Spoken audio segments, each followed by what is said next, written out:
Hi hello నమస్తే welcome to social post. నేను మీ శ్వేత. సో ప్రస్తుతం మనతో పాటు స్టూడియోలో ఉన్నారు VMR logic CEO and founder VMR గారు. Hello sir.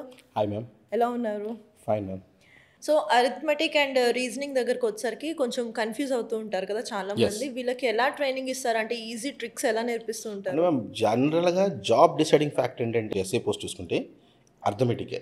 ఓకే. ఎందుకు అంటే మీకు జిఎస్ అనుకోండి చదువుకుంటారు, ఆ ఎగ్జామ్లో క్వశ్చన్ చదవగానే ఆన్సర్ తెలిస్తే పెడతారు, లేకపోతే లేదు. జిఎస్కి ఏ సబ్జెక్ట్ అయినా ఇంగ్లీష్ అయినా సరే ఏంటి ఆన్సర్ తెలిస్తే పెడతారు, లేకపోతే లేదు. కానీ అర్థమెటిక్ వచ్చేసరికి ఏంటి సాల్వ్ చేయాలి. రీజనింగ్ క్వశ్చన్స్ ఈజీగా ఇస్తారు.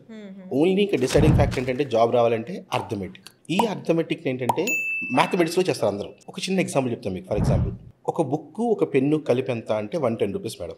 బుక్ పెన్ను కలిపి బుక్ కాస్ట్ ఎంత అంటే పెన్ను కన్నా 100 రూపాయలు ఎక్కువ. బుక్ పెన్ను కలిపి 110 రూపీస్. బుక్ కాస్ట్ పెన్ను కన్నా 100 రూపాయలు ఎక్కువ. అయితే పెన్ను కాస్ట్ అంత. చాలా మంది ఏమంటారు 10 రూపాయలు అంటారు. 10 రాంగ్ ఆన్సర్.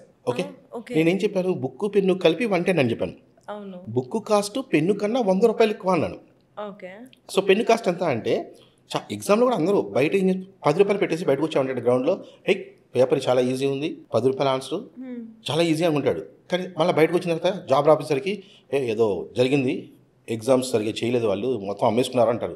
అమ్మటం అలాంటివి ఏముండవు. ఈ గవర్నమెంట్ పోస్టులు ఏంటంటే న్యాయంగానే ఇస్తారు.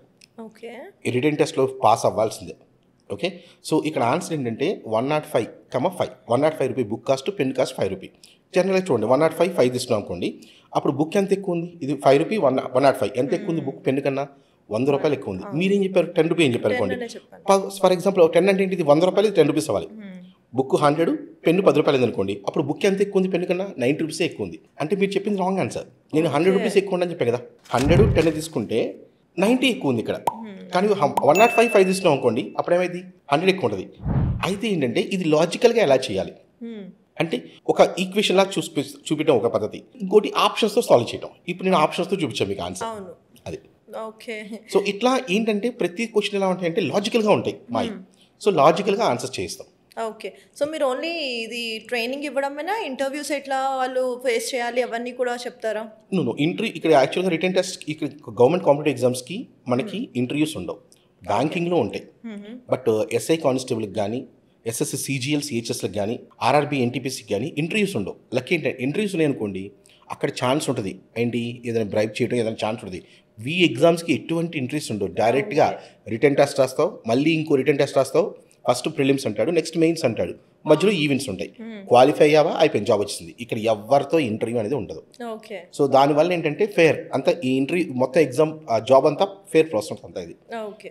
సో కమింగ్ టు విఎంఆర్, ఎంతమంది స్టాఫ్ ఉన్నారు సార్?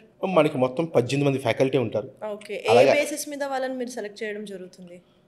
ఇక్కడ మనకు కావాల్సింది ఓన్లీ అతని సబ్జెక్ట్ ఎలా చెప్తారని చూస్తాం మనం. ఓకే. అంతేకాని అతని క్వాలిఫికేషన్ ఏంటి, కొంతమంది క్వాలిఫికేషన్ ఉంటుంది, కొంతమంది క్వాలిఫికేషన్ ఉండదు. సో మనం సబ్జెక్ట్ చూస్తాం తప్పితే అతని క్వాలిఫికేషన్ చూడం. సబ్జెక్ట్ ఎలా చెప్తున్నారో చూసుకోవాలి కాంపిటేటివ్ రంగంలో. సో సబ్జెక్ట్ ప్రకారం అతను ఎన్ని ఇయర్స్ ఎక్స్పీరియన్స్, ఎంతమంది ట్రైన్ చేశాడు, అవన్నీ చూసుకుంటాం తీసుకునే ముందు. బట్ నేను ఇప్పుడు నాది MCA MTech నేను అర్థమెటిక్ చెప్తాను. ఐఎమ్ నాట్ MSc మ్యాథ్స్ అయితే అప్పుడు ఇది చెప్పుకోవాలనుకోవాలి, నేను MSc కాదు. సో మనకు కావాల్సిన సబ్జెక్ట్ చూసుకుంటాం. ఓకే. సో ఈ కాంపిటేటివ్ ఎగ్జామ్స్కి ప్రిపేర్ అవుతున్న వాళ్ళు కానీ, మీరు ఇందాక అన్నట్టు బ్యాంకింగ్ సైడ్ వాళ్ళకి ఇంటర్వ్యూస్ ఉంటాయి కదా, వాళ్ళకి కానీ వాళ్ళు ఎలా ఫేస్ చేయాలి, వాళ్ళ బాడీ పోస్చర్ దగ్గర నుంచి కూడా కొన్ని మ్యాండేటరీ పాయింట్స్ ఉంటాయి కదా, మరి వాళ్ళకి మీరు కొంతమందికి ఎలా ట్రైనింగ్ ఇస్తారు, లేని వాళ్ళకి ఎలాంటి సలహా చెప్తారు? సో బ్యాంకింగ్ వచ్చేసరికి ఏంటంటే మాక్ ఇంటర్వ్యూస్ కండక్ట్ చేస్తాం మేము. ఓకే. మాక్ ఇంటర్వ్యూస్ ఏంటంటే వీ కాల్ ద పీపుల్, బయట నుంచి మేము పిలుస్తాము. కొంతమంది నాకు తెలిసిన IFS IAS వీళ్ళు అంటారు, కొంతమంది వాళ్ళు రిక్వెస్ట్ చేస్తే వాళ్ళు వస్తారు. DCP వీళ్ళందరూ ఒకసారి పిలుస్తాం. పిలిచిన తర్వాత వాళ్ళతో ఇంటర్వ్యూస్ కండక్ట్ చేస్తాం. అలా కండక్ట్ చేసి ఒక మాక్ ఇంటర్వ్యూ ఏంటంటే మేము షూట్ చేస్తాం. అది కూడా షూట్ చేసి ఆ పిల్లోడు ఎలా భయపడుతున్నాడు, ఆ ఇంటర్వ్యూలో అతను ఎలా భయపడుతున్నాడో చూపిస్తాం అతనికి. ఆ ఇంటర్వ్యూ అయిపోయిన తర్వాత ఒక్కొక్కరిని పిలుస్తాం మళ్ళీ, అరే నీ ఇంటర్వ్యూ ఎలా చేస్తాను చూడు, ప్రజెంట్ మనం మాట్లాడుకుంటున్నాం. దీన్ని షూట్ చేసిన తర్వాత వాడికి చూపిస్తాం, ఇగో చూడు నువ్వు ఎంత భయపడుతున్నావు, ఇక్కడ ఈ పాయింట్ ఆఫ్ సిచ్యువేషన్లో నీ ఫేస్లో ఎక్స్ప్రెషన్స్ మారిపోయినాయి, ఇలా మారద్దు, అవన్నీ చెప్తాం పిల్లలకి. ఓకే. ఫేషియల్ ఎక్స్ప్రెషన్స్ చాలా ఇంపార్టెంట్. ఫేషియల్ ఎక్స్ప్రెషన్స్ సహా చెప్తాం మేము అక్కడ. ఓకే. సో ఇంకా మీరు మీ స్టూడెంట్స్ని ఎంకరేజ్ చేయడానికి గిఫ్ట్స్ ఇస్తూ ఉంటారు అని విన్నాము. యాక్చువల్గా గిఫ్ట్స్ మేడం, గిఫ్ట్స్ అని కాదు, గిఫ్ట్స్ 100 రూపీస్ ఇస్తాం క్యాష్ ప్రైజ్. అది కాకుండా మెయిన్ ఇంకోటి ఉంది, మా దగ్గర ఆఫ్లైన్లో చదువుకున్నారు అనుకోండి, సపోజ్ మిమ్మల్ని క్వశ్చన్ అడుగుతాం, ఆఫ్లైన్లో చదువుకునే పిల్లలు ఎలా ఉంటారంటే అందరూ కాంపిటేటివ్, ఇప్పుడు ఇక్కడ పిల్లలు అనకూడదు, ఇన్ఫాక్ట్ చెప్పాలంటే అందరూ పెద్దోళ్ళే, అందరూ బీటెక్ అయిపోయిన వాళ్ళు, పెళ్ళిళ్ళు అయిపోయిన వాళ్ళు వస్తారు, ఈవెన్ ఎక్స్ సర్వీస్ మ్యాన్స్ కూడా వస్తారు. క్లాస్లో క్వశ్చన్ అడుగుతామండి, క్లాస్లో క్వశ్చన్ అడిగితే మీరు ఆన్సర్ చెప్పాలనుకోండి బెంచ్ ఎక్కిస్తాం. మీరు ఇన్ఫాక్ట్ చెప్పాలి అంటే మీరు ఈ 10th ఇంటర్లో ఎక్కుంటారు, మహా అయితే బెంచ్ 10th ఎక్కుంటారు. కానీ ఇక్కడ కాంపిటేటివ్ రంగంలో ఎలా ఉంటుందంటే, ఇఫ్ యూ అబ్జర్వ్, మా దగ్గర ఒక పర్సన్ ఉన్నారు ఎక్స్ సర్వీస్ మ్యాన్, ఆయన కూతురు ఉంది అదే క్లాస్లో. ఆ ఎక్స్ సర్వీస్ మ్యాన్ ఆన్సర్ చెప్పలేదు. So stand on the bench అన్నాం, పైకి ఎక్కారు. పైకి ఎక్కిన తర్వాత మళ్ళీ ఎక్స్ప్లెయిన్ చేశాను క్వశ్చన్. సో ఇప్పుడు నెక్స్ట్ పైకి ఎక్కిన తర్వాత అతని మైండ్ 2 థింగ్స్ ఉంటాయి. ఒకటి, నెక్స్ట్ టైం నేను ఆన్సర్ చెప్పాలి అనేది. ఇంకోటి ఏంటంటే అది గిల్టీతో, అబ్బాయి ఇప్పుడు నేను ఎక్కాను వీళ్ళందరూ ఏమనుకుంటున్నారని ఉంటుంది. బట్ నేనేం చేస్తానంటే క్లాస్ మొత్తం కూడా ఎవరు ఈ బెంచ్ ఎక్కారు అని అనుకోరు, ఆ ఫీలింగ్ లేకుండా చేస్తాను ఫస్ట్. ఆ ఫీలింగ్ లేకుండా చేసిన తర్వాత ఇప్పుడు నెక్స్ట్ అతని ఫోకస్ మొత్తం ఏంటంటే ఇప్పుడు నెక్స్ట్ క్వశ్చన్ ఆన్సర్ చెప్పాలి, సబ్జెక్ట్ మీద మాత్రమే ఉంటుంది. అంటే నేను క్లాస్కి వెళ్ళిన తర్వాత ప్రతి పిల్లవాడు ఎలా ఉంటాడంటే అలర్ట్, అమ్మో ఇప్పుడు నన్ను క్వశ్చన్ అడుగుతారేమో, జాగ్రత్తగా నాలి, ఎట్టి పరిస్థితుల్లో వాళ్ళ తల పక్కకు కూడా తిప్పరు, అంత సీరియస్గా స్ట్రిక్ట్గా క్లాసెస్ ఉంటాయి. దానివల్ల ఏంటంటే బయట ఒక టాక్ వచ్చేసింది, ఎవరైతే బెంచ్ ఎక్కుతారో వాళ్ళకి గ్యారంటీ జాబ్ వస్తుంది. అలాంటి టాక్ కూడా ఉంది విఎంఆర్ లాయిస్లో. ఓకే, కానీ స్కూల్ పిల్లలే ఇప్పుడు చాలా ఇన్సెక్యూర్, ఇన్ఫియారిటీ కాంప్లెక్స్ ఎక్కువైపోయింది. మరి ఇంత పెద్దవాళ్ళు బెంచ్ మీద నించోవడం, ప్రజెంట్ ఇప్పుడు కానిస్టేబుల్ ప్రిపేర్ అవుతున్నారు మ్యామ్. కానిస్టేబుల్ ప్రిపేర్ అయ్యే వాళ్ళు ఎస్ఐ రాస్తారు, కానిస్టేబుల్స్ కూడా నుంచి ఉంటారు, వాళ్ళకి ఎటువంటి ఫీలింగ్ ఉండవు. కానిస్టేబుల్స్ ప్రజెంట్ ఇప్పుడు ఆల్రెడీ మనకి ముషిరాబాద్లో చేస్తున్నారు కానిస్టేబుల్, ఆ తర్వాత బోయిన్పల్లి చేస్తున్న కానిస్టేబుల్స్, వాళ్ళు వస్తారు మార్నింగ్ క్లాస్కి వస్తారు, వాళ్ళు కూడా నుంచి ఉంటున్నారు, తప్పు చేస్తే నుంచి ఉంటారు. అంటే ఇక్కడ కాంపిటేటివ్ రంగంలో ఎలా ఉంటుందంటే ఇంక ఇప్పుడు జనాలకు ఒక్క మార్క్తో పోయినా జాబ్ పోయినట్టే. మనకు టార్గెట్ ఏంటి, జాబ్ వచ్చింది అని అడుగుతారు.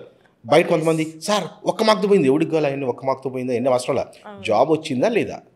సో అందుకోసం నేను ఒక్క చిన్న మిస్టేక్ చేసినా ఒప్పుకోం. సో ప్రతి మిస్టేక్ను కూడా ఆడికి పనిష్మెంట్ ఉంటుంది. సో అయితే ఇలా బెంచ్ ఎక్కడ ఇంక కొంతమంది ఎలా ఉంటారంటే, బాయ్స్ ఎలా ఉంటారంటే, ఇప్పుడు అందరి ముందు బెంచ్ ఎక్కాల్సి వస్తుంది, అవసరమా, ఎందుకు పరుగు పోయిద్ది, బెటర్ చదువుకుంటే అయిపోద్ది, అలాంటి ఫీలింగ్ ఉంటారు కొంతమంది. కొంతమంది ప్రెస్టేజ్ కోసం అసలు ఒక్క మిస్టేక్ కూడా చెప్పకుండా చేసేస్తారు క్లాస్లోనే.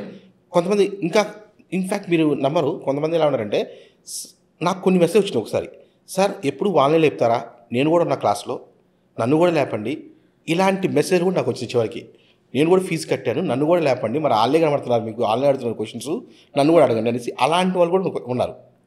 భయపడే వాళ్ళు ఉంటారు, కొంతమంది ఇంకా ఎంకరేజ్గా తీసుకుని నేను కూడా ఇలా రావాలి.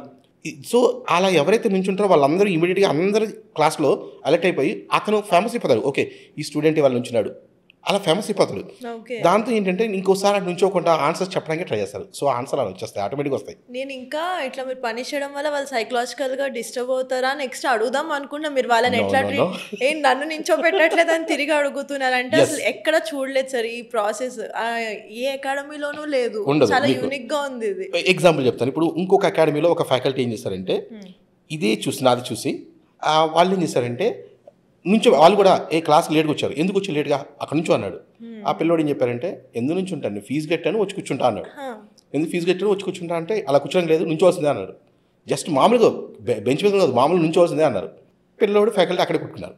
ఇది వేరే అకాడమీలో. అంటే ఏంటంటే ఇది నుంచోబెట్టాలి అంటే ఆ ఫ్యాకల్టీకి first of all full complete subject ఉండాలి. మన మాట పిల్లలు ఎప్పుడు వింటారంటే, ఫుల్ సబ్జెక్ట్ ఉంది, నువ్వు చెప్పడం వల్ల వాడికి అర్థమవుతుంది, డెఫినెట్గా క్లాస్ మొత్తం నువ్వు చెప్పడం వల్ల అర్థమవుతుంది. అలా మీ దగ్గర కమాండ్ ఉన్నప్పుడు మాత్రమే ఇలాంటివి చేయాలి. ఏమీ లేకుండా నేను చెప్పింది వినాలి అంటే ఏ స్టూడెంట్ ఒప్పుకోడు.